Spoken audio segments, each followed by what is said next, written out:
श्रीगुरुभ्यो नमः। हरिः ओम्। योऽन्तः प्रविश्य मम वाचमिमां प्रसुप्तां सञ्जीवयत्यखिलशक्तिधरस्वधाम्ना अन्यांश्च हस्तचरणश्रवणत्वगादीन् प्राणान् नमो भगवते पुरुषाय तुभ्यं। भवति धनभावदेडमोघोऽभिवाग्मी जडपतिरभिजन्तुरुजायते प्राज्ञमोदिः सकलवचनचेतो देवता भारती सा मम वचति दत्तां सन्निधिं मानसे च। तपो विद्याविरक्त्यादिसद्गुणो घाकरानहं वादिराजगुरौ वन्दे हयग्रीवपदाश्रयान्। पूज्याय राघवेन्द्राय सत्यधर्मरताय च भजतां कल्पवृक्षाय नमतां कामधेनवे। ब्रह्मचर्य हरिप्रीतसुविद्यावादशालिनः इष्टदान् कष्टहर्तॄन्नः विद्यामान्यान् मुनीन् नुमः। ಶ್ರೀಗುರುಭ್ಯೋ ನಮಃ. ಭಗವಂತನ ಗಾಯತ್ರಿ ರೂಪದ ಉಪಾಸನೆ, ಅದೇ ರೀತಿಯಾಗಿ ಆ ಗಾಯತ್ರಿ ಪ್ರತಿಪಾದ್ಯನಾಗಿರತಕ್ಕಂತಹ ಭಗವಂತ ಹಯಗ್ರೀವ ರೂಪನಾಗಿಯೂ ಕೂಡ ಅವನನ್ನು ನಾವು ಗಾಯತ್ರಿಯಿಂದ ಹೇಳಬಹುದು. ಅದೇ ರೀತಿಯಾಗಿ ಮತ್ಸ್ಯಾದಿ ರೂಪಗಳನ್ನು ಕೂಡ ಇಟ್ಟುಕೊಂಡಾಗ ಅಲ್ಲಿಯೂ ಕೂಡ ಈ ಗಾಯತ್ರಿಯಿಂದಾಗಿ ಪ್ರತಿಪಾದ್ಯಮಾನವಾಗಿರತಕ್ಕಂತಹ ರೂಪ ಎಂಬುದನ್ನು ನಮಗೆ ಉಪನಿಷತ್ತು ತಿಳಿಸಿಕೊಟ್ಟಿತು. ತದನಂತರದಲ್ಲಿ ಪೃಥಿವಿ, ಶರೀರ, ಅದೇ ರೀತಿಯಾಗಿ ಜೀವ, ಹೀಗೆ ಬೇರೆ ಬೇರೆ ಒಂದು ಮಾಧ್ಯಮಗಳ ಮೂಲಕವಾಗಿಯೂ ಕೂಡ ಭಗವಂತನನ್ನು ಕಾಣಬಹುದು ಅಂತ ಹೇಳಿಕೊಂಡು ಹೀಗೆ ಹೇಳಿತು. ತದನಂತರದಲ್ಲಿ ಇನ್ನು ಆ ಭಗವಂತನನ್ನು ಆ 4 ಏನು ಪುರುಷ ಸೂಕ್ತಗಳಿದೆ ಪ್ರಸಿದ್ಧವಾಗಿರತಕ್ಕಂತಹದ್ದು, ಅದನ್ನು ಈಗ ವಿಶ್ಲೇಷಣೆ ಮಾಡುತ್ತಾ ಹೋಗ್ತಾರೆ. ಹೇಗೆ ಅಂತ ಕೇಳಿದರೆ, ಭಗವಂತ ತದೇತದ್ ಋಚಾ ಅಭ್ಯನೋಕ್ತಂ ಧಾವಾನಸ್ಯ ಮಹಿಮಾ ತೋಜ್ಯಾಯಾಂಶ್ಚ ಪುರುಷಃ ಪಾದೋಸ್ಯ ಸರ್ವಭೂತಾನಿ ತ್ರಿಪಾದಸ್ಯಾಮೃತಂ ದಿವಿ ಅಂತ ಹೇಳಿಕೊಂಡು ಭಗವಂತನ 3 ಸ್ಥಾನಗಳಾಗಿರ್ತಕ್ಕಂತಹ ಶ್ವೇತದ್ವೀಪ, ಅನಂತಾಸನ, ವೈಕುಂಠ, ಈ 3 ಕಡೆಗಳಲ್ಲಿರತಕ್ಕಂತಹ ಭಗವಂತನ ರೂಪ ಅದು ಕೂಡ ವಾಸ್ತವಿಕವಾಗಿರತಕ್ಕಂತಹ ಭಗವಂತನ ಸ್ವರೂಪ ಎಂಬುದನ್ನು ಇಲ್ಲಿ ಈ ಉಪನಿಷತ್ತು ನಮಗೆ ತಿಳಿಸಿಕೊಡುತ್ತದೆ.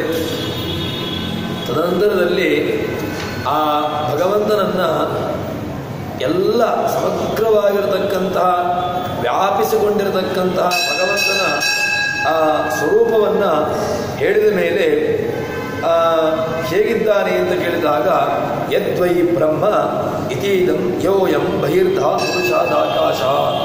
ಈ ಬ್ರಹ್ಮ ಯಾರಿದ್ದಾನೋ ಅವನು ಹೇಗಿದ್ದಾನೆ ಅಂತ ಕೇಳಿದರೆ, ಬಹಿರ್ಧಾತ್ ಪುರುಷಾತ್, ಇಡೀ ಬಾಹ್ಯವಾಗಿ ಆಂತರ್ಯದಿಂದಲೂ ಕೂಡ ವ್ಯಾಪಿಸಿಕೊಂಡು ತಾನು ಅಲ್ಲಿದ್ದಾನೆ ಎಂಬುದನ್ನು ಹೇಳ್ತದೆ.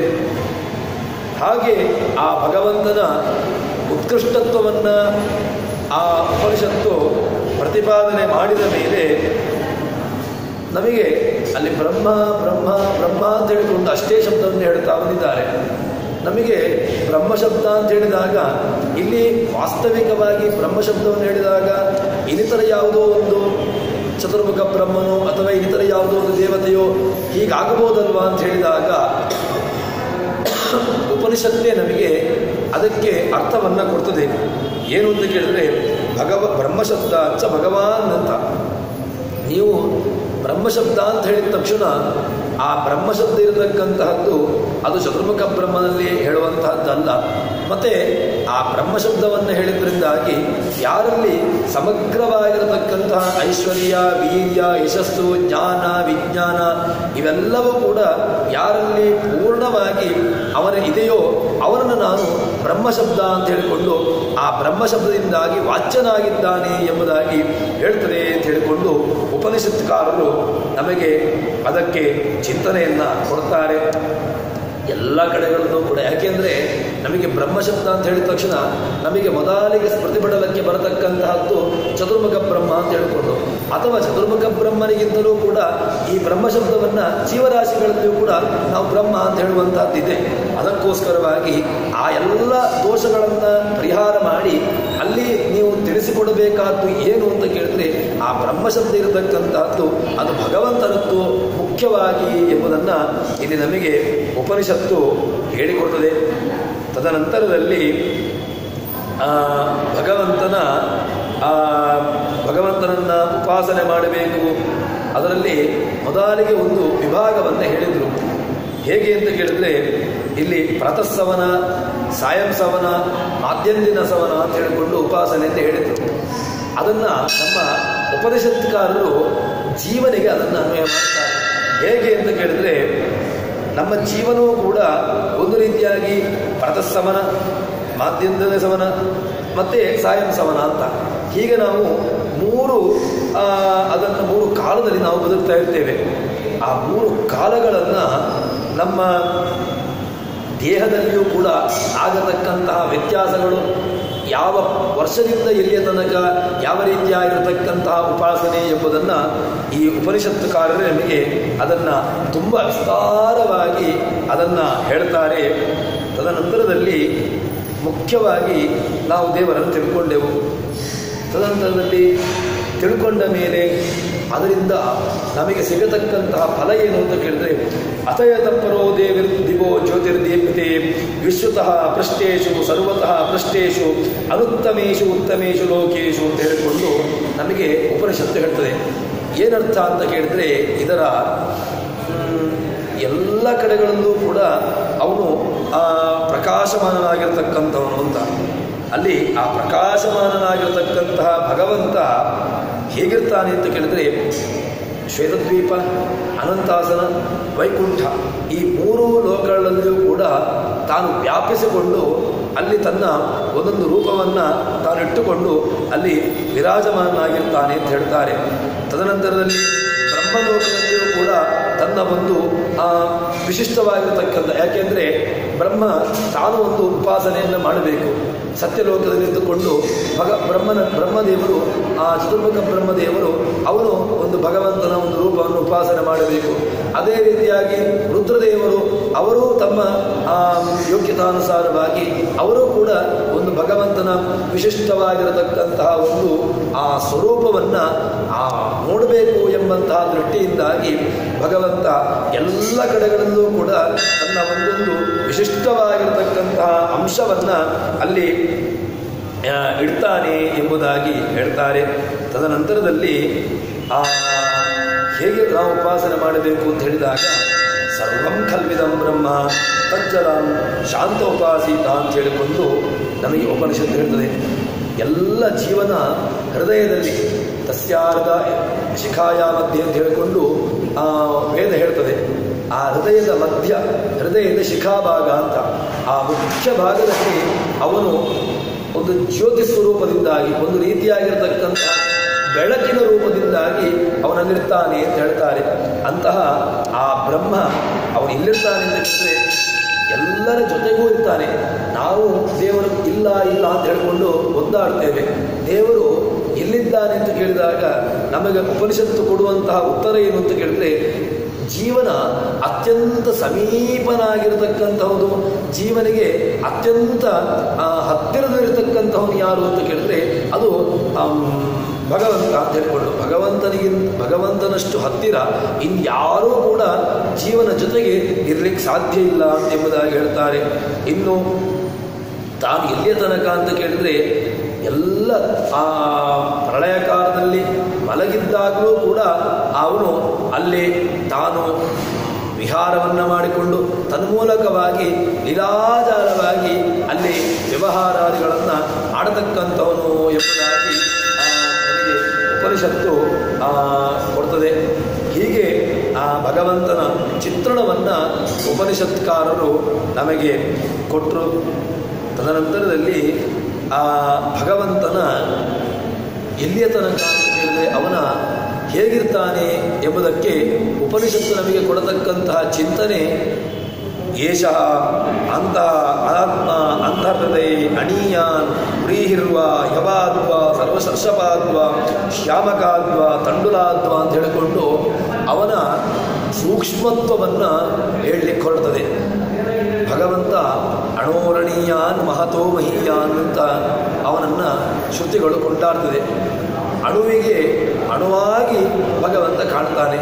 ಇನ್ನು ಮಹತ್ಪರಿಮಾಣಕ್ಕಿರತಕ್ಕಂತಹ ಯಾವುದೋ ಒಂದು ದೊಡ್ಡ ವಸ್ತುಗಳು ಅಲ್ಲಿರತಕ್ಕಂತಹ ಮಹತ್ಪರಿಮಾಣದಲ್ಲಿಯೂ ಕೂಡ ಭಗವಂತ ಮಹತ್ತಾಗಿ ಅಲ್ಲಿ ತಾನು ವ್ಯಾಪಿಸಿಕೊಂಡಿರ್ತಾನೆ ಎಂಬುದಾಗಿ ಹೇಳ್ತಾರೆ, ಹೃದಯದೊಳಗೆ ಅಂತ ಹೇಳ್ತಾರೆ. ತದನಂತರದಲ್ಲಿ ನಾವು ಯಾವುದೆಲ್ಲ ಬೀಜಗಳನ್ನು ಹೇಳ್ತೇವೆಯೋ, ಭತ್ತ ಅಥವಾ ಸಾಸಿವೆ ಇತ್ಯಾದಿ ಯಾವುದೆಲ್ಲ ಸಣ್ಣ ಪ್ರಮಾಣದ ಜೀವರಾಶಿಗಳಿರತಕ್ಕಂತಹ ಆ ಇದರಲ್ಲಿಯೂ ಕೂಡ ಭಗವಂತನ ಒಂದು ವಿಶಿಷ್ಟವಾಗಿರತಕ್ಕಂತಹ ಅಂಶ ಅಲ್ಲಿ ಇರ್ತದೆ ಎಂಬುದನ್ನು ನಮಗೆ ಉಪನಿಷತ್ಕಾರರು ಅದರ ಬಗ್ಗೆ ಚಿತ್ರಣವನ್ನು ಕೊಡ್ತಾರೆ.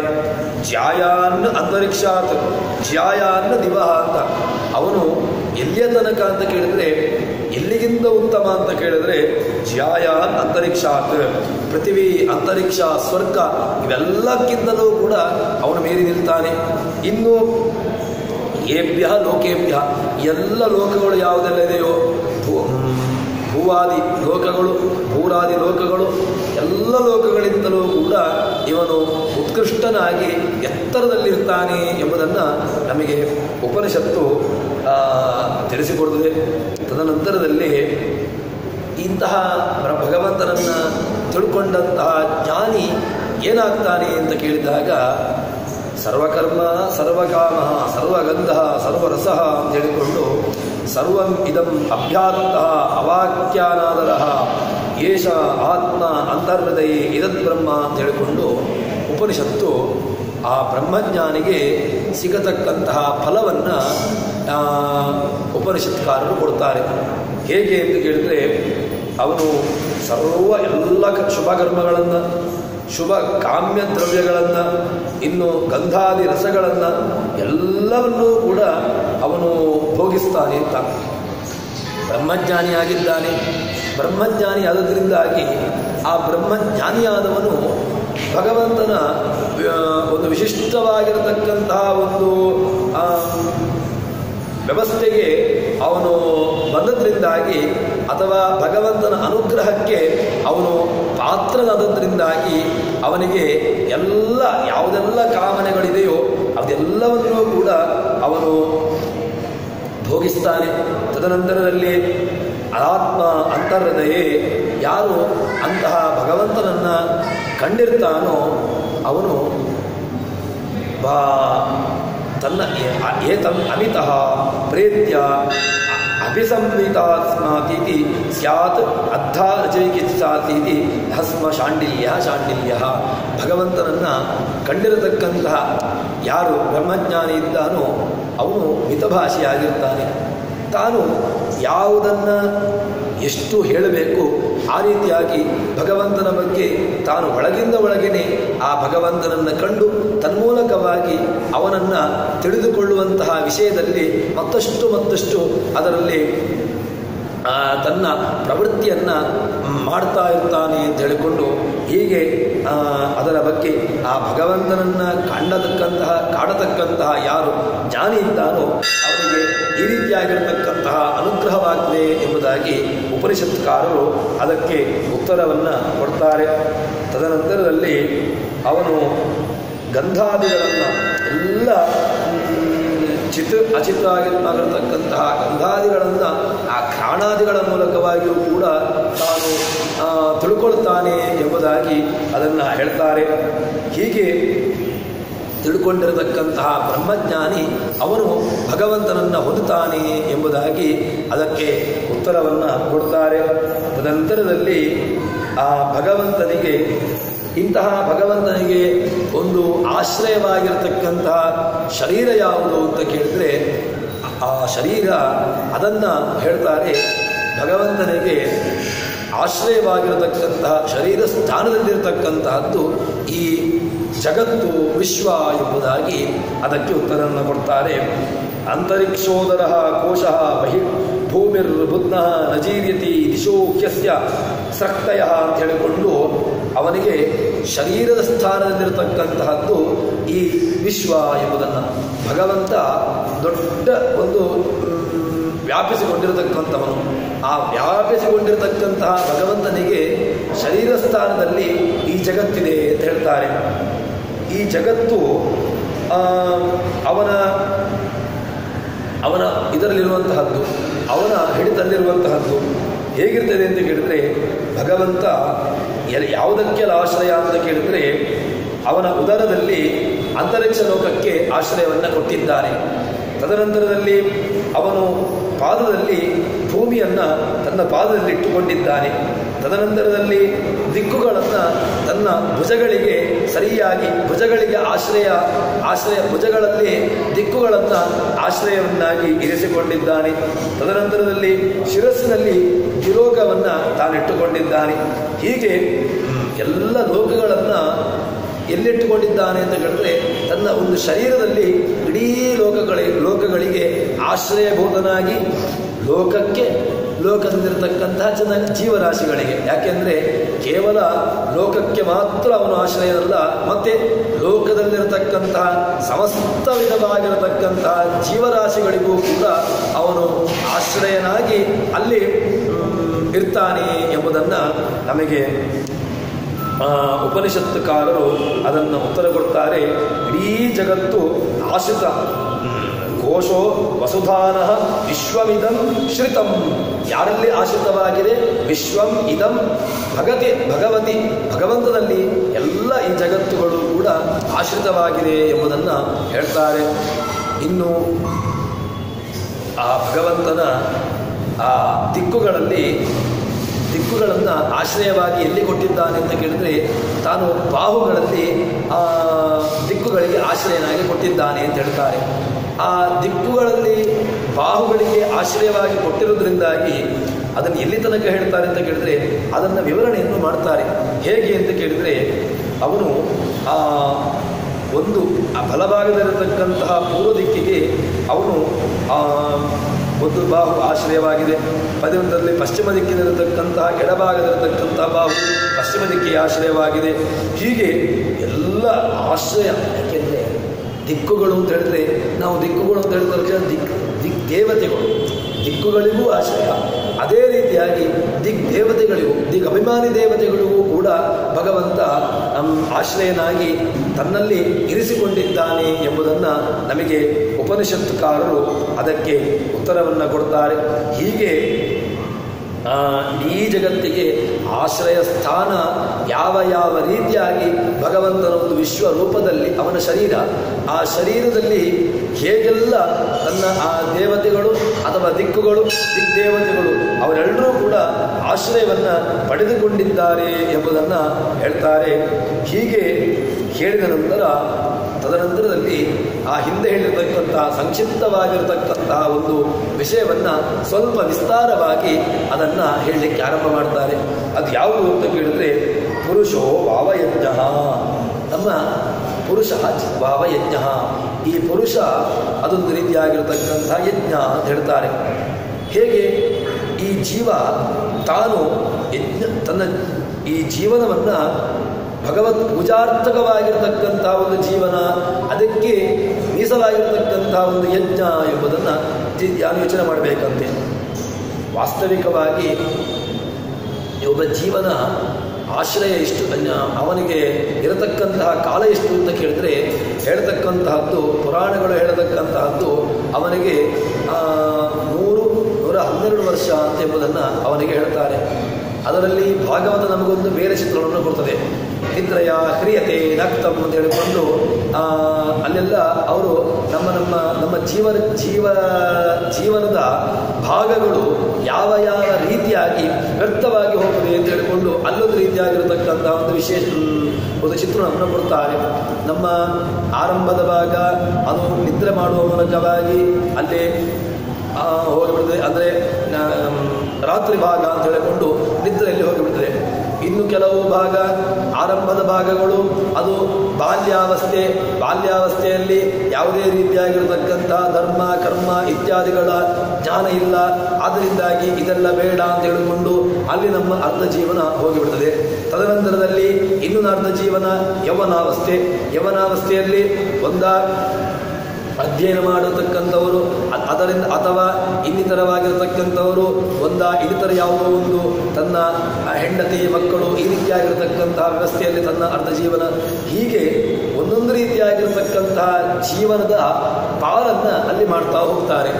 ಇಲ್ಲಿ ಇಡೀ ಜೀವನವನ್ನು ನಾವು ಯಾವ ರೀತಿಯಾಗಿ ಅದನ್ನು ಕೊಂಡೋಗಬೇಕು ಅಂತ ಹೇಳಿಕೊಂಡು ಅದಕ್ಕೊಂದು ರೂಪುರೇಷೆಯನ್ನು, ಅದಕ್ಕೊಂದು ರೀತಿಯಾಗಿರತಕ್ಕಂತಹ ಮಾರ್ಗದರ್ಶನವನ್ನು ನಮಗೆ ಇಲ್ಲಿ ಉಪನಿಷತ್ಕಾರರು ಕೊಡ್ತಾರೆ.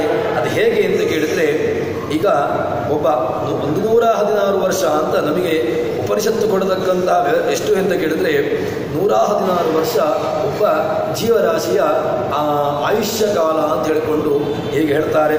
ಅದರಲ್ಲಿ ಮೊದಲ 24 ವರ್ಷಗಳು ಅದನ್ನು ಹೇಗೆ ಮಾಡಬೇಕು ಅಂತ ಕೇಳಿದರೆ, ಆರಂಭದ 14 ವರ್ಷಗಳನ್ನು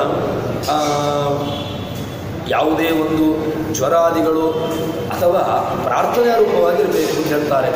ನಮಗೆ ಮಾಧ್ಯಂದಿನ ಸವನ ರಾತ್ರಿಯ ಜೀವನ ಅಂದರೆ ಮಾಧ್ಯಂದಿನ ಅಂದರೆ ಏನು, ಮತ್ತು ಸಾಯಂ ಎಂದರೆ ಏನು ಅದನ್ನು ಮುಂದೆ ಉಪನಿಷತ್ಕಾರರೇ ಕೊಡ್ತಾರೆ. ಸಾಯಂ ಬೆಳಗ್ಗಿನದ್ದು ಅಂತ ಹೇಳಿದ್ರೆ ನಮ್ಮ ಆರಂಭದ ಜೀವನ ಸರಿಯಾಗಿದ್ದಾಗ ಆವಾಗೇನಾಗಿದೆ, ಮಾಧ್ಯಂದಿನ ಸವನಕ್ಕೆ ಅಂದರೆ ಮಧ್ಯಾಹ್ನದ ಜೀವನ ಅಂದರೆ ನಮ್ಮ ಯೌವನಾವಸ್ಥೆಯ ಜೀವನ ಅದೊಂದು ರೀತಿಯಾಗಿರ್ತಕ್ಕಂಥ ವ್ಯವಸ್ಥೆಯಲ್ಲಿ ಹೋಗ್ತದೆ. ಮಧ್ಯಾಹ್ನದ ಜೀವನ ಸರಿ ಇದ್ದರೆ, ಮಾಧ್ಯಂದಿನ ಹೆಜ್ಜೆ ಸರಿ ಇದ್ದರೆ ಆವಾಗ ಸಾಯಾನ್ನ ಅದು ಸರಿಯಾಗಿ ಹೋಗ್ತದೆ. ಬೆಳಗ್ಗೆನೇ ತನ್ನ ಏನು ಕರ್ತವ್ಯಗಳನ್ನು ಮಾಡಲಿಲ್ಲ ಅಂದರೆ ತನಗೇನು ಬೆಳಗ್ಗೆ ಎದ್ದು ಮಾಡಬೇಕಾದಂತಹ ಕರ್ತವ್ಯಗಳು ಇದೆ, ಬೆಳಗ್ಗಿನ ಕರ್ತವ್ಯಗಳನ್ನೇ ಮಾಡಲಿಲ್ಲ. ಮಾಧ್ಯಾಹ್ನಿಕ ಸಾಯಂಕಾಲದ ಅವನು ಕರ್ಮಾಂಗವನ್ನು ಮಾಡೋದಕ್ಕೆ ಹೇಗೆ ಸಮರ್ಥನಾಗ್ತಾನೆ? ಯಾಕೆ ಬೆಳಗ್ಗೆನೇ ಹೇಳಲಿಕ್ಕಾಗಲಿಲ್ಲ ಅಥವಾ ಬೆಳಗ್ಗೆನೇ ಏನೋ ಅನಾರೋಗ್ಯದಿಂದಾಗಿ ಮಲ್ಕೊಂಡಿದ್ದ ಅಂತ ಹೇಳಿದ್ರೆ ಆವಾಗ ಸಾಯಾನ್ನ ರಾತ್ರಿ ಇತ್ಯಾದಿಗಳ ವ್ಯವಸ್ಥೆಯಲ್ಲಿ ತಾನೇನು ಮಾಡಲಿಕ್ಕೆ ಸಾಧ್ಯ? ಇಲ್ಲಿ ಈಗ ಹೇಳ್ತಕ್ಕಂತಹದ್ದು ಇಡೀ ಜೀವನವನ್ನು ಒಂದು ರೀತಿಯಾಗಿ ಪಾಲನೆ ಮಾಡಿಕೊಂಡು ಹೇಳ್ತಾರೆ. ನಮ್ಮ ಪ್ರಾರ್ಥನಾ ರೂಪವಾಗಿ ನಮ್ಮ ಜೀವನ ಇರಬೇಕು ಅಂತ ಹೇಳ್ತಾನೆ. ಹೇಗೆ ಅಂತ ಕೇಳಿದರೆ, ಈ ಪ್ರಾತಃಸವನ ಮಾಧ್ಯಂದಿನ ಸವನವನ್ನು ಮಾಡಬೇಕು ಅಂತ ಆದರೆ ಅದಕ್ಕೆ ಅವನು ಪ್ರಾತಃಸವನಕ್ಕೆ ಬೇಕಾಗಿರತಕ್ಕಂತಹ ಮಾಧ್ಯಾಹ್ನ ಜೀವನ ಏನಾದರೂ ಕೂಡ ಅನಾರೋಗ್ಯಾದಿಗಳು ಇತ್ಯಾದಿಗಳು ಜೀವನದಲ್ಲಿ ಬಾಧಿಸ್ತಾ ಹೋಯಿತು ಅಂತ ಆದರೆ ಆವಾಗ ತನಗೆ ಯಾವುದೇ ರೀತಿಯಾಗಿರತಕ್ಕಂತಹ ಕರ್ತವ್ಯವನ್ನು ಮಾಡಲಿಕ್ಕೆ ಬರೋದಿಲ್ಲ. ಕರ್ತವ್ಯಗಳನ್ನು ಇಲ್ಲ ಅಂತಾದರೆ ತನ್ನ ಮುಂದಿನ ಧರ್ಮ ಕರ್ಮಗಳ ಬಗ್ಗೆ ಅವನಿಗೆ ಯಾವುದೇ ರೀತಿಯಾಗಿರತಕ್ಕಂತಹ ಒಂದು ಆಸಕ್ತಿ ಬರೋದಿಲ್ಲ. ಅದಕ್ಕೋಸ್ಕರವಾಗಿ ಏನು ಮಾಡಬೇಕು, ಅದರಲ್ಲಿ ತಾನು ಪ್ರವೃತ್ತಿಯನ್ನು ಮಾಡಬೇಕು ಅಂತಾದರೆ ತನ್ನ ಆರಂಭದ ಆ ಜೀವನ ಅದನ್ನು ಪ್ರಾತಃಸವನವನ್ನು ಚೆನ್ನಾಗಿ ನೋಡಿಕೊಳ್ಳಬೇಕು ಎಂಬುದನ್ನು ಉಪನಿಷತ್ಕಾರರು ಕೊಡ್ತಾರೆ. ಯಜ್ಞ ಸ್ವರೂಪ, ಈ ಭಗವತ್ ಪೂಜಾರ್ಥವಾಗಿರತಕ್ಕಂತಹ ಯಜ್ಞ ಸ್ವರೂಪವಾಗಿರತಕ್ಕಂತಹ ಜೀವನ ನಡೀಬೇಕು ಅಂತಾದರೆ ಆರಂಭದಲ್ಲಿಯೇ ಅದು ಮುಗಿಸಿಬಿಟ್ರೆ ಆವಾಗ ಮುಂದಿನ ವ್ಯವಸ್ಥೆಗೆ ಹೋಗ್ಲಿಕ್ಕೆ ಆಗೋದೇ ಇಲ್ಲ. ಅದಕ್ಕೋಸ್ಕರವಾಗಿ ತಾನು ಮುಂದೆ ಹೋಗಬೇಕು ಅಂತಾದರೆ ಆವಾಗ ಅತಿ ಅವಶ್ಯಕವಾಗಿ ತನ್ನ ಪ್ರಾರ್ಥನಾ ರೂಪವಾಗಿ ತಾನು ಈ ಬೆಳಗ್ಗಿನ ತನ್ನ ಕರ್ಮಾಂಗವನ್ನು ಮಾಡಬೇಕು ಅಂತ ಹೇಳಿಕೊಂಡು ಹೀಗೆ ನಮಗೆ ಉಪನಿಷತ್ಕಾರರು ನಮ್ಮನ್ನು ಎಚ್ಚರಿಸ್ತಾರೆ. ತದನಂತರದಲ್ಲಿ ತ್ರಿಷ್ಟುಪ್ ವ್ಯವಸ್ಥೆಗೆ ಹೇಳ್ತಾರೆ 44 ವರ್ಷಗಳು. ಅಲ್ಲಿ ಆ ಇಂದ್ರಿಯಾಭಿಮಾನಿಗಳು ವ್ಯವಸ್ಥಿತವಾಗಿರಬೇಕು ಅಂತಾದರೆ ರೋಗಗಳು ಬಾಧಿಸದಿರಬೇಕು. ರುದ್ರನು ಅವನು ರುಜಂ ದ್ರಾವಯತೆ, ರೋಗ ಮಾನಸಿಕವಾಗಿರತಕ್ಕಂತಹ ರೋಗಗಳು ಬಾಧೆ ಇದೆಲ್ಲವೂ ಕೂಡ ಬಾಧಿಸ್ತದೆ. ಅದರ ಪರಿಹಾರವನ್ನಾಗಬೇಕು ಅಂತಾದರೆ ಅದಕ್ಕೇನು ಮಾಡಬೇಕು, ಅವನು ಮಾಡಬೇಕಾದ್ದು ರುದ್ರನ ಮೂಲಕವಾಗಿ ಆರಾಧನೆ. ಹೀಗೆ ಆ ರುದ್ರನ ಮೂಲಕವಾಗಿ ತನ್ನ ಮಧ್ಯಾಹ್ನದ ಜೀವನ ಅಥವಾ ಮಾಧ್ಯಂದಿನ ಸವನವನ್ನು ತಾನು ಜೀವನವನ್ನು ಮಾಡಬೇಕು ಮುಂದಿನ 44 ವರ್ಷಗಳನ್ನು. ತದನಂತರದಲ್ಲಿ ಇನ್ನೂ ತೃತೀಯ ಸವನ ರೂಪವಾಗಿರತಕ್ಕಂತಹದ್ದು ಅದು ಜಗತೀ ಛಂದಸ್ಸು. ಅದು 48 ಅಕ್ಷರ ಅಂತ ಹೇಳ್ತಾರೆ. ಅಲ್ಲಿಯೂ ಕೂಡ ಪೂರ್ಣ ಆಯುಷ್ಯ ತಾನು ಇಷ್ಟು ವರ್ಷಗಳನ್ನು ಬೆಳಗ್ಗೆ ಮಧ್ಯಾಹ್ನ ಸಾಯ ಹೀಗೆ ತಾನು 3 ಕಾಲಗಳನ್ನು ಕೂಡ ಚೆನ್ನಾಗಿ ತೆಗೆದ ಅಂತಾದರೆ, ಚೆನ್ನಾಗಿ ತೆಗೆಯುವುದು ಅಂತಾದರೆ ಭಗವಂತನ ಪ್ರಜ್ಞೆ ಮುಖ್ಯವಾಗಿ ಬೇಕಾಗಿರತಕ್ಕಂತಹದ್ದು. ಭಗವತ್ ಪ್ರಜ್ಞೆ, ಭಗವಂತನ ಪ್ರಜ್ಞೆಯ ಮೂಲಕವಾಗಿ ಈ 3 ಸವನವನ್ನು ಪ್ರಾತಃ ಕಾಲ, ಮಾಧ್ಯನ್ಯ, ಸಾಯಂ ಈ 3 ಕಾಲಗಳನ್ನು ಅವನು ಮುಂದುವರಿಸಿದ ಅಂತ ಹೇಳಿದ್ರೆ ಅವನಿಗೆ ಆಗತಕ್ಕಂತಹದ್ದು ವಿಷ್ಣು ಲೋಕವೇ ಎಂಬುದನ್ನು ಭಗವಂತನ ಲೋಕವಾಗ್ತದೆ ಎಂಬುದಾಗಿ ಆಗ ಉತ್ತೈವ ಅತಏವ ಆಗದೋ ಹೈವಭವತಿ ಅವನಿಗೆ ನಿಶ್ಚಿತವಾಗಿಯೂ ಕೂಡ ಭಗವಂತನ ಲೋಕವಾಗ್ತದೆ ಎಂಬುದಾಗಿ ಇಲ್ಲಿ ಉತ್ತರವನ್ನು ಕೊಡ್ತಾರೆ. ಹೀಗೆ ಆ ಭಗವಂತನನ್ನು ಉಪಾಸನೆ ಮಾಡುವ ಮೂಲಕವಾಗಿ ತಾನು ವಿಶಿಷ್ಟನಾಗಿ ಮತ್ತು ನಮಗೆ ದೀಕ್ಷೆ ಬೇಕು ಅಂತ ಹೇಳ್ತಾರೆ. ಈ ದೀಕ್ಷೆ ಇಲ್ಲ ಅಂತಾದರೆ ಅಂದರೆ ಭಗವಂತನ ದೀಕ್ಷೆ ಅಂತ ಹೇಳಿದ್ರೆ ಭಗವಂತನ ಉತ್ಕೃಷ್ಟತ್ವದ ಅವನಿಗೆ ಯಾಕೆ ಉತ್ಕೃಷ್ಟ ಎಂಬಂತಹ ಇದರ ಬಗ್ಗೆ ದೀಕ್ಷೆ. ಈ ದೀಕ್ಷೆ ಯಾವ ಕಾಲಕ್ಕೂ ಕುಡಿದು ಅಲುಗಾಡಬಾರದು. ಅಲುಗಾಡದೇ ಇರತಕ್ಕಂತಹ ದೀಕ್ಷೆಯನ್ನು ಹೊಂದಿ ಅಲ್ಲಿ ಅವನು ಭಕ್ತಿಯನ್ನು ಮಾಡಿದ ಅಥವಾ ತನ್ನ ಜೀವನವನ್ನು ನಡೆಸಿದ ಅಂತ ಹೇಳಿದರೆ ಆವಾಗ ಅವನಿಗೆ ತನ್ನ ಎಲ್ಲ ಜೀವನವೂ ಕೂಡ ಅದು ಪಾರಮಾರ್ಥಿಕವಾಗಿ ಅದು ಭಗವತ್ ಪ್ರೀತಿದಾಯಕವಾಗಿದೆ ಎಂಬುದನ್ನು ನಮಗೆ ಉಪನಿಷತ್ತುಕಾರರು ಹೇಳ್ತಾರೆ.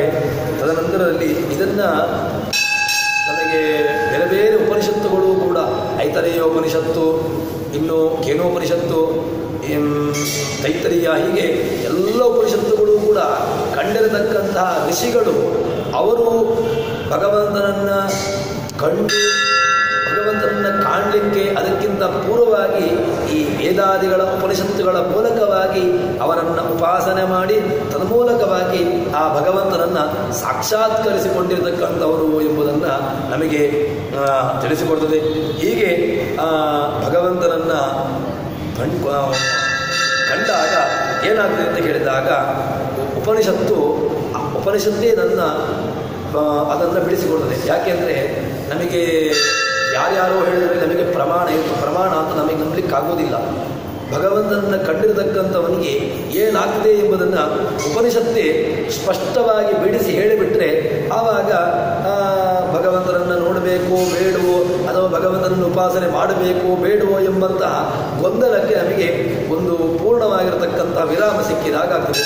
ಅದನ್ನು ಆ ಭಗವಂತನ ಉಪಾಸನೆಯಿಂದಾಗಿ ಅಪರೋಕ್ಷ ಜ್ಞಾನವಾಗ್ತದೆ, ಅಪರೋಕ್ಷ ಜ್ಞಾನವಾಗಿ ಭಗವಂತನ ಪ್ರಾಪ್ತಿಯಾಗ್ತದೆ ಎಂಬುದನ್ನು ಉಪನಿಷತ್ತು ಕೊಡ್ತದೆ. ಆದಿತ್ಯಪ್ರತ್ನಸ್ಯ ರೇತಸಃ ಜ್ಯೋತಿಷ್ ಪಶ್ಯಂತಿ ವಾಸರಂ ಪರೋ ಇದಿತ್ಯತೆ ದಿವಾ ಉದ್ವಯಂ ತಮಸಸ್ಪರಿ ಜ್ಯೋತಿಷ್ ಪಶ್ಯಂತ ಉತ್ತರಂ ತ್ವಂ ಪಶ್ಯಂತ ಉತ್ತರಂ ದೇವಂ ದೇವತ್ರ ಸೂರ್ಯಂ ಅಗನ್ವ ಜ್ಯೋತಿರುತ್ತಮಂ ಅಂತ ಹೇಳಿಕೊಂಡು ನಮಗೆ ಉಪನಿಷತ್ತು ಭಗವಂತನ ಬ್ರಹ್ಮಜ್ಞಾನ, ಆ ಬ್ರಹ್ಮಜ್ಞಾನಕ್ಕೆ ಫಲ. ಬ್ರಹ್ಮಜ್ಞಾನ ಸಿಕ್ಕಿದ ತಕ್ಷಣ ಏನೂ ಉಪಯೋಗವಿಲ್ಲ. ಬ್ರಹ್ಮಜ್ಞಾನ ಬಂದು ಬಿಡ್ತದೆ. ಯಾವುದೋ ಒಂದು ತಿಳ್ಕೊಂಡ ಅವನು ಒಳ್ಳೆಯ ದೀಕ್ಷಿತನಾಗಿ ಕೂತ್ಕೊಂಡು ಭಗವಂತನನ್ನು ಕಾಣಲೇಬೇಕು ಅಂತ ಹೇಳಿಕೊಂಡು ಎಲ್ಲ ಪುರಾಣಾದಿಗಳ ಮನನ ಶ್ರವಣ ಇದನ್ನು ಮಾಡಿದ್ರಿಂದಾಗಿ ಬ್ರಹ್ಮಜ್ಞಾನ ಬಂತು. ಬ್ರಹ್ಮಜ್ಞಾನ ಬಂದ ತಕ್ಷಣ ಅಪರೋಕ್ಷ ಜ್ಞಾನ ಆಯಿತು. ಅಪರೋಕ್ಷ ಜ್ಞಾನ ಆದ ತಕ್ಷಣ ಮೋಕ್ಷ ಆಗಬೇಕು ಅಂತಿಲ್ಲ. ಮೋಕ್ಷವೂ ಕೂಡ ಆಗ್ತದೆ ಎಂಬುದನ್ನು ನಮಗೆ ಉಪನಿಷತ್ತು ಕೊಡ್ತದೆ. ಅದು ಏನು ಅಂತ ಕೇಳಿದ್ರೆ ನಾವು ದೇವರನ್ನು ಮೊದಲಿಗೆ ಹೇಳಿದೆವು, ಭಗವಂತನನ್ನು ಕಾಣಲಿಕ್ಕೆ ನಾವು ಎಲ್ಲೆಲ್ಲೋ ಹುಡುಕೊಂಡು ಹೋಗಬೇಕಾಗಿಲ್ಲ. ಭಗವಂತ ಹೃದಯ ಗುಹೆಯಲ್ಲಿ ಸದಾಕಾಲದಲ್ಲೂ ಕೂಡ ಇರ್ತಾನೆ. ಆದಿಪ್ರತ್ನಸ್ಯ ರೇತಸೋ ಜ್ಯೋತಿ ಪಶ್ಯಂತಿ ವಾಸರಂ ಉದ್ವಯಂ ತಮಸಸ್ವರಿ ಅಂತ ಹೇಳಿಕೊಂಡು ತನ್ನ ಹೃದಯದ ಮಧ್ಯಭಾಗದಲ್ಲಿ ಅವನು ಇರ್ತಾನೆ ಅಂತ ಹೇಳ್ತಾರೆ. ಆ ಮಧ್ಯಭಾಗದಲ್ಲಿರ್ತಕ್ಕಂತಹ ಒಬ್ಬ ಆ ಭಗವಂತನನ್ನು ಉದ್ವಯಂ ಒಳ್ಳೆಯ ಬೆಳಕಿನ ಪುಂಜದಂತೆ ಹೊರಗೆ ಹೊಳಿತಾ ಇರ್ತಾನೆ. ಆ ಬೆಳಕಿನಂತೆ ಬೆಳಕನ್ನು ಕಾಣಬೇಕು ಅಂತಾದರೆ ಮತ್ತೊಂದು ಬೆಳಕು ಬೇಕು ಅಂತಿಲ್ಲ. ದೀಪ ಇದೆ, ದೀಪವನ್ನು ಹುಡುಕಲಿಕ್ಕೆ ಮತ್ತೊಂದು ದೀಪವನ್ನು ಹುಡುಕೊಂಡು ಹೋದರೆ ಮೂರ್ಖ ಅಂತ ಹೇಳ್ತಾರೆ. ಭಗವಂತ ಒಳಗಡೆ ಸ್ವಾಭಾವಿಕವಾಗಿ ಬೆಳಗ್ತಾ ಇರ್ತಾನೆ. ಆ ಸ್ವಾಭಾವಿಕವಾಗಿ ಬೆಳಗ್ತಾ ಇರತಕ್ಕಂತಹ ಭಗವಂತನನ್ನು ಹುಡುಕುವಂಥ ಪ್ರಯತ್ನ ಮಾಡಬೇಕು. ಅದನ್ನು ಹೇಳ್ತಾರೆ. ಅವನು ಆ ಹೃದಯದಲ್ಲಿ ವಾಸ ಮಾಡ್ತಾ ಇದ್ದಾನೆ. ಅವನನ್ನು ನಾವು ಸಂತೋಷಪಡಿಸಬೇಕು. ಅವನನ್ನು ಸಂತೋಷಪಡಿಸಿದಾಗ ಏನಾಗ್ತದೆ ಅಂತ ಕೇಳಿದರೆ ಅವನಿಗೆ ನಮಗೆ ಎಲ್ಲ ಉತ್ತಮ ಲೋಕಗಳು, ದ್ಯುಲೋಕವಾಗಲಿ, ನಾವು ದ್ಯುಲೋಕ, ಸ್ವರ್ಗಲೋಕ ಅಥವಾ ಮಹೋಲೋಕ, ತಪೋಲೋಕ ಅಂತ ಹೇಳಿಕೊಂಡು ಇದೆಲ್ಲ ನಮಗೆ ಸಿಗ್ತದೆ. ಇದೆಲ್ಲ ಬೇಡ ನಮಗೆ. ಇದಕ್ಕಿಂತಲೂ ಕೂಡ ಮಿಗಿಲಾಗಿರ್ತಕ್ಕಂತಹ ಒಂದು ಲೋಕ ಇದೆ. ಅದು ಯಾವುದು ಅಂತ ಹೇಳಿದ್ರೆ ಅದು ಬ್ರಹ್ಮಲೋಕ, ಅದು ಭಗವಂತನ ಲೋಕ. ಆ ಭಗವಂತನ ಲೋಕವನ್ನು ಭಗವಂತ ತೋರಿಸ್ತಾನೆ ಎಂಬುದನ್ನು ನಮಗೆ ಕೊಡ್ತಾರೆ.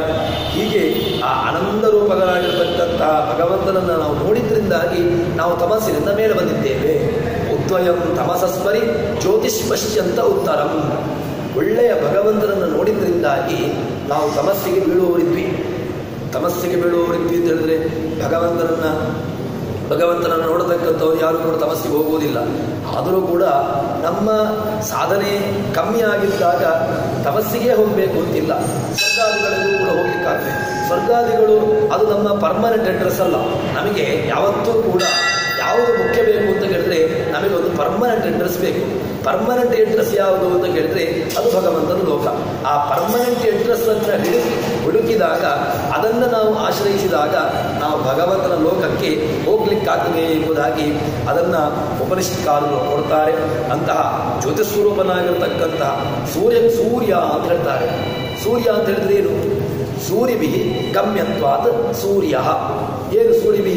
ಜ್ಞಾನಿಭಿ ಗಮ್ಯ. ನಮಗೆ ಸೂರ್ಯ ಸೂರ್ಯ ಸೂರ್ಯ ಅಂತ ಹೇಳ್ತೇವೆ. ಏನು ಸೂರ್ಯ? ಸಂಸ್ಕೃತದಲ್ಲಿ ಸೂರಿ ಶಬ್ದಕ್ಕೆ ಏನರ್ಥ ಅಂತ ಕೇಳಿದ್ರೆ ಜ್ಞಾನಿ ಅಂತ. ಸೂರ್ಯಭಿ ಗಮ್ಯ ಅತಃ ಸೂರ್ಯ. ಸೂರ್ಯಗಳಿಂದಾಗಿ ಯಾರು ಜ್ಞಾನಿಗಳಿದ್ದಾರೋ, ಯಾರು ಜ್ಞಾನಿ ಶ್ರೇಷ್ಠರಿದ್ದಾರೋ ಅವರಿಂದಾಗಿ ಗಮ್ಯ, ಅವರಿಂದಾಗಿ ಹೊಂದಲ್ಪಡಲಿಕ್ಕೆ ಯೋಗ್ಯನಾಗಿರ್ತಕ್ಕಂಥವನು. ಅದರಿಂದಾಗಿ ಅವನನ್ನು ಸೂರ್ಯ.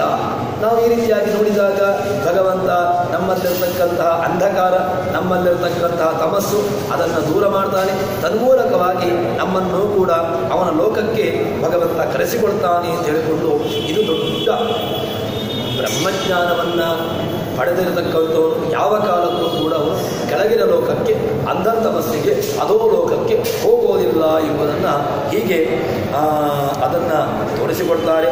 ತದನಂತರದಲ್ಲಿ ಆ ಭಗವಂತನ ಲೋಕಕ್ಕೆ ಹೋಗ್ತಾರೆ ಅಂತಾದ ಮೇಲೆ ಏನು ಅದನ್ನು ಇನ್ನಷ್ಟು ಬಿಡಿಸಿದಾಗ ನಮಗೆ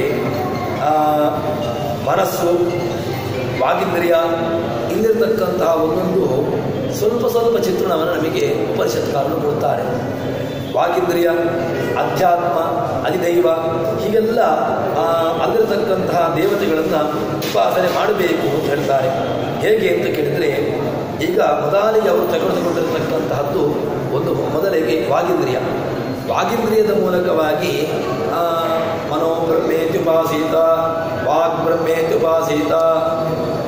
ತೈತ್ತರೀಯೋಪನಿಷತ್ತು ಕೂಡ ಇದನ್ನೇ ಹೇಳ್ತದೆ. ವಾಗ್ಬ್ರಹ್ಮೇತ್ಯುಪಾಸೀತ, ಮನೋಬ್ರಹ್ಮೇತ್ಯುಪಾಸೀತ. ಮತ್ತು ಹೀಗೆ ಬ್ರಹ್ಮ ಅಂತ ಹೇಳಿಕೊಂಡು ಎಲ್ಲ ಕಡೆಗಳಲ್ಲೂ ಕೂಡ ಬ್ರಹ್ಮನನ್ನು ಉಪಾಸನೆ ಮಾಡಬೇಕು ಅಂತ ಹೇಳಿಕೊಂಡು ನಮಗೆ ತೋರಿಸಿಕೊಡ್ತದೆ. ಆದರೆ ಇಲ್ಲಿಯೂ ಕೂಡ ಅಲ್ಲಿರ್ತಕ್ಕಂಥ ವಿಶಿಷ್ಟವಾಗಿರ್ತಕ್ಕಂಥ ರೂಪದ ಚಿಂತನೆಯನ್ನು ಇಲ್ಲಿ ಹೇಳ್ತಾರೆ. ವಾಗೀಂದ್ರಿಯದಲ್ಲಿ ವಾಸುದೇವ ರೂಪನಾಗಿರ್ತಕ್ಕಂತಹ ಭಗವಂತನಿರ್ತಾನೆ, ಅವನ ಅನುಗ್ರಹ ನಮಗೆ ಆಗಬೇಕು ಎಂಬುದನ್ನು ವಾಗೇವ ಬ್ರಹ್ಮಣ ಸ್ತುತಃ ಪಾದ. ಅವನು ಬಾಯಿಯಲ್ಲಿರ್ತಾನೆ, ವಾಗೀಂದ್ರಿಯ ಅಂತ ಇಟ್ಟುಕೊಳ್ಳುವ. ಅವನು ಯಾವ ರೂಪದಲ್ಲಿರ್ತಾನೆ ಅಂತ ಕೇಳಿದ್ರೆ ವಾಸುದೇವ ರೂಪನಾಗಿ ಅಲ್ಲಿರ್ತಾನೆ ಅಂತ ಹೇಳ್ತಾರೆ. ಯಾಕೆ?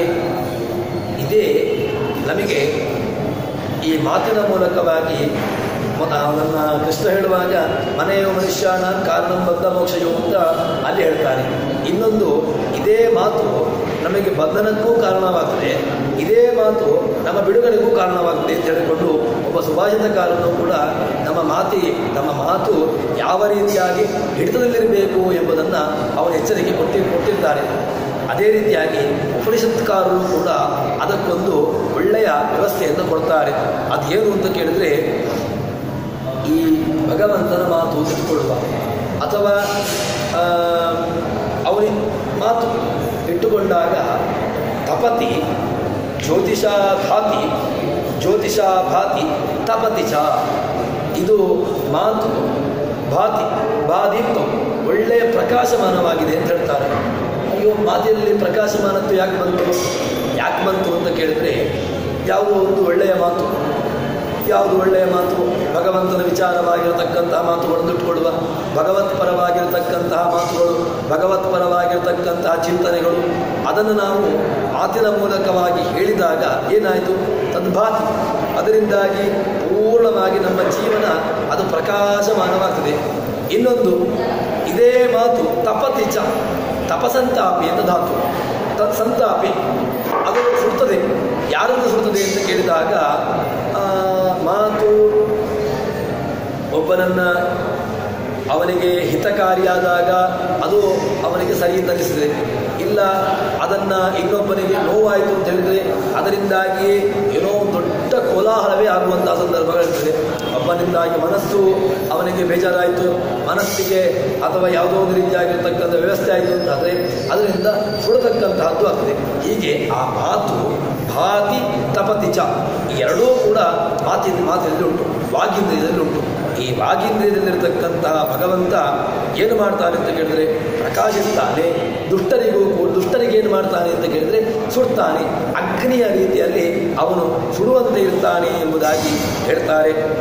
ಇನ್ನು ಒಳ್ಳೆಯ ರೀತಿಯಲ್ಲಿ ಅವನನ್ನು ವಾಗೀಂದ್ರಿಯದ ಮೂಲಕವಾಗಿ ಉಪಾಸನೆ ಮಾಡತಕ್ಕಂತಹ ಆ ಯಾರು ಜೀವರಾಶಿ ಇದ್ದಾನೋ ತಾನು ಮುಕ್ತನಾಗ್ತಾನೆ. ಮುಕ್ತನಾಗಿ ತನ್ಮೂಲಕವಾಗಿ ಭಗವಂತನನ್ನು ಹೊತ್ತಾನೆ, ತನ್ಮೂಲಕವಾಗಿ ಭಗವಂತನ ಜ್ಞಾನವನ್ನು ಪಡೆಯುತ್ತಾನೆ.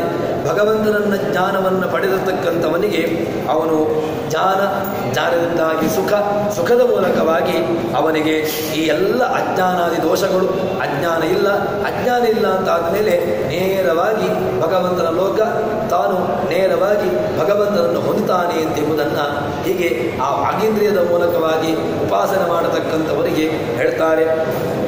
ಇನ್ನು ಘ್ರಾಣೇಂದ್ರಿಯದ ಮೂಲಕವಾಗಿ ಉಪಾಸನೆ ಮಾಡುವಂತಹದ್ದು ಹೇಗೆ ಅಂತ ಕೇಳಿದ್ರೆ, ಅವನು ಸಂಕರ್ಷಣ ರೂಪಿಯಾಗಿರ್ತಕ್ಕಂಥವನು. ಅವನು ಹೇಗಿರ್ತಾನೆ? ಘ್ರಾಣೇಂದ್ರಿಯದಲ್ಲಿ ಬ್ರಹ್ಮಣ ಚತುರ್ಥಃ ಒಳ್ಳೆಯ ಆಘ್ರಾಣಾದಿಗಳನ್ನು ಮಾಡುವ ಮೂಲಕವಾಗಿ ಅಲ್ಲಿ ಒಂದು ರೂಪದಿಂದಾಗಿ, ಒಂದು ಅಂಶದಿಂದಾಗಿ ಅಲ್ಲಿರ್ತಾನೆ ಎಂಬುದಾಗಿ ಅಲ್ಲಿ ಹೇಳ್ತಾರೆ. ಚಕ್ಷುರೇಂದ್ರಿಯದಲ್ಲಿ ಒಂದು ರೀತಿಯಲ್ಲಿರ್ತಾನೆ, ಶ್ರವಣೇಂದ್ರಿಯದಲ್ಲಿಯೂ ಕೂಡ ಇರ್ತಾನೆ. ಶ್ರವಣೇಂದ್ರಿಯಲ್ಲಿ ಶ್ರೋತ್ರ ನಾಮಕನಾಗಿ ಅನಿರುದ್ಧ ರೂಪನಾಗಿ, ಅನಿರುದ್ಧ ಯಾರಿಂದಲೂ ಕೂಡ ತೊಳಿಲಿಕ್ಕಾಗೋದಿಲ್ಲ, ಅನಿರುದ್ಧ ಅವನನ್ನು ವಿರೋಧ ಮಾಡಲಿಕ್ಕಾಗೋದಿಲ್ಲ. ಅಂತಹ ಅನಿರುದ್ಧ ರೂಪನಾಗಿ, ಅನಿರುದ್ಧ ನಾಮಕನಾಗಿ ಶ್ರವಣೇಂದ್ರಿಯದಲ್ಲಿ ಯಾವುದು ಗ್ರಾಹ್ಯವಾಗಿರತಕ್ಕಂತಹ ವಿಚಾರಗಳು ಅದನ್ನು ಕೇಳುವ ಮೂಲಕವಾಗಿ ಭಗವಂತ ಅಲ್ಲಿರ್ತಾನೆ ಎಂಬುದನ್ನು ಹೀಗೆ ಹೇಳ್ತಾರೆ. ಭಗವಂತನ ಈ ಎಲ್ಲ ವಿಷಯಗಳು ಎಲ್ಲೆಲ್ಲಿ ಯಾವ ರೀತಿಯಾಗಿ ಹೇಗೆ ಇರ್ತಾನೆ ಎಂಬುದನ್ನು ನಮಗೆ ಹೇಳ್ತಾರೆ. ತದನಂತರದಲ್ಲಿ ಆ ಭಗವಂತನ ಒಂದು ವಿಶಿಷ್ಟವಾಗಿರತಕ್ಕಂತಹ ಸ್ವರೂಪವನ್ನು ಚಿಂತನೆ ಮಾಡಿ ಅವನನ್ನು ಹೇಗೆ ನಾವು ತಿಳ್ಕೊಂಡಿದ್ದರಿಂದಾಗಿ ನಮಗೆ ಏನಾಗ್ತದೆ ಎಂಬುದನ್ನು ನಮಗೆ ಉಪನಿಷತ್ಕಾರರು ಅದನ್ನು ತಿಳಿಸಿದರು. ಹೀಗೆ ಆ ಭಗವಂತನ ಚಿಂತನೆ ಅದು ನಮಗೆ ಮೋಕ್ಷಕ್ಕೆ ಕಾರಣ ಎಂಬುದನ್ನು ಹೇಳ್ತಾರೆ. ಈ ರೀತಿಯಾಗಿ ಆ ಭಗವಂತನನ್ನು ತಿಳ್ಕೊಳ್ಬೇಕು. ತನ್ನ ಮೂಲಕವಾಗಿ ನಮಗೆ ಅದು ನಮ್ಮ ಮೋಕ್ಷಕ್ಕೆ ಕಾರಣವಾಗಿದೆ, ತನ್ಮೂಲಕವಾಗಿ ನಮ್ಮ ಬಿಡುಗಡೆಗೆ ಅದು ಕಾರಣವಾಗ್ತದೆ ಎಂಬುದಾಗಿ ಹೇಳ್ತಾರೆ. ಇಷ್ಟು ಹೇಳಿ ಇವತ್ತಿನ ಪ್ರವಚನವನ್ನು ಹರಿಪ್ರಿಯತಾ ಶ್ರೀಕೃಷ್ಣಾರ್ಪಣಮಸ್ತು. ಸರ್ವಗುಣ ಸಂಪೂರ್ಣ ಸರ್ವದೋಷ ವಿವರ್ಜಿತ ಪ್ರಿಯತಾಂ ಹೃದಯವಾಲಂ ವಿಷ್ಣುರ್ಮೇ ಪರಮಸ್ವರ್ಗ. ಶ್ರೀಕೃಷ್ಣಾರ್ಪಣಮಸ್ತು.